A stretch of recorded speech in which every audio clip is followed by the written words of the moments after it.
సుప్రసిద్ధ కర్ణాటక సంగీత విద్వాంసుడు, వైలిన్ విద్వాంసుడు అయినటువంటి కొమాండూరు శేషాద్రి గారితో నాకు 2-3 దశాబ్దాల పాటు పరిచయం ఉంది.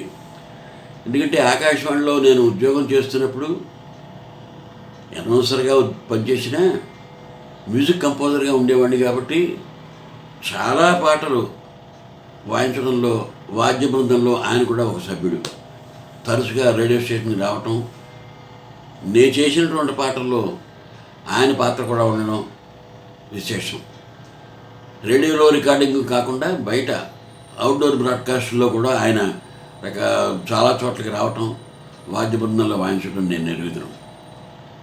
కర్ణాటక సంగీతంలో మంచి అనుభవం ఉన్నటువంటి విద్వాంసుల్లో ఆంధ్రదేశంలో చెప్పుకోదగినటువంటి విద్వాంసుడు శేషాద్రి గారు.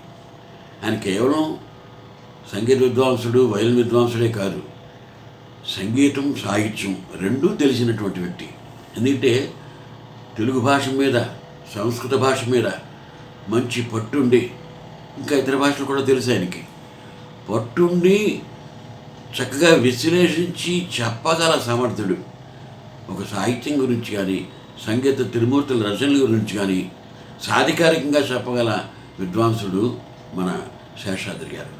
ఆయనకి 75 సంవత్సరాలు నిండుతున్నాయని చెప్పేసి నాకు తెలిసిన తర్వాత నేను ఆశీస్సులు ఇచ్చేటటువంటి వయసులో నేను ఉన్నాను.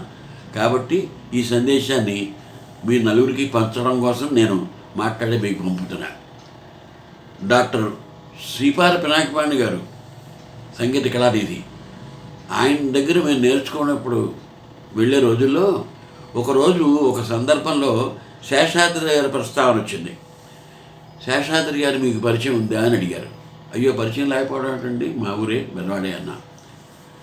నోటేషన్ను చూస్తూ ఉత్తరం చదివినంత తేలిగ్గా పాడేస్తారు కదా ఆయన అన్నారు. శేషాద్రి గారికి నిజంగా చెప్పాలంటే పాణి గారి ద్వారా అటువంటి సర్టిఫికెట్ రావడం గొప్ప విశేషం కాదు, పెద్ద అవార్డుతో సమానం. అది ఆ మాట నిజమేనండి అన్న.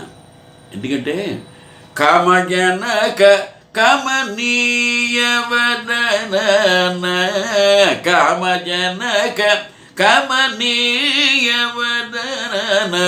కావవే కారుణ్య జలధే రామ, నిన్నేను మీనను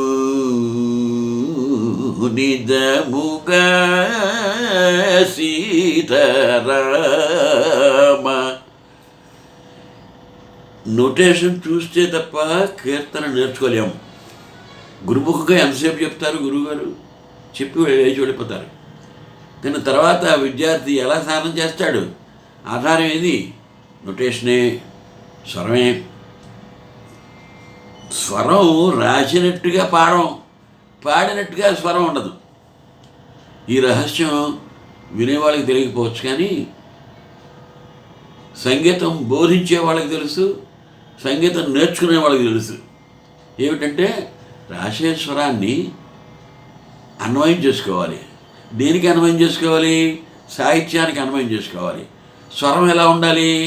రాగం భావం కనిపించేలా స్వరం ఉండాలి. అక్కడ ఉన్న స్వరం రాగభావం కనిపించేలా రాయబడదు, రాయబడుతుంది అంతే.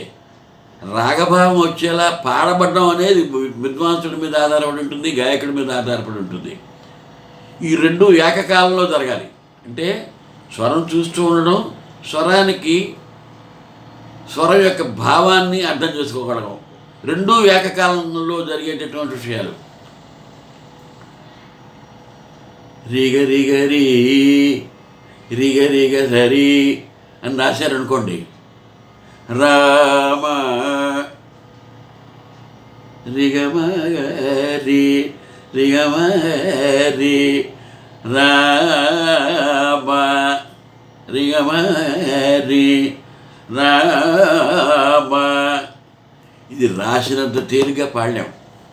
రీ రీ రీ 4 రీలు రాస్తే సరిపోతుందా? ఆ రీని ఎలా అనాలో చెప్పరు కాగితం మీద, ఎలా అనాలో మనకి తట్టాలి బుర్రకి. శేషాద్రి గారు ఆ స్వరాన్ని చూస్తూ ఈ స్వరం ఇలా పాడితే ఈ రాగం యొక్క రూపం వస్తుంది అని తెలుసుకుంటూ అప్పటికప్పుడే చూస్తూ పాడగలిగినటువంటి శక్తిమంతుడైనటువంటి గాయకుడు. ఈ సర్టిఫికేటు పినాకి పాండే గారే స్వయంగా ఇచ్చారు నా కళ్ళ ఎదురకుండా.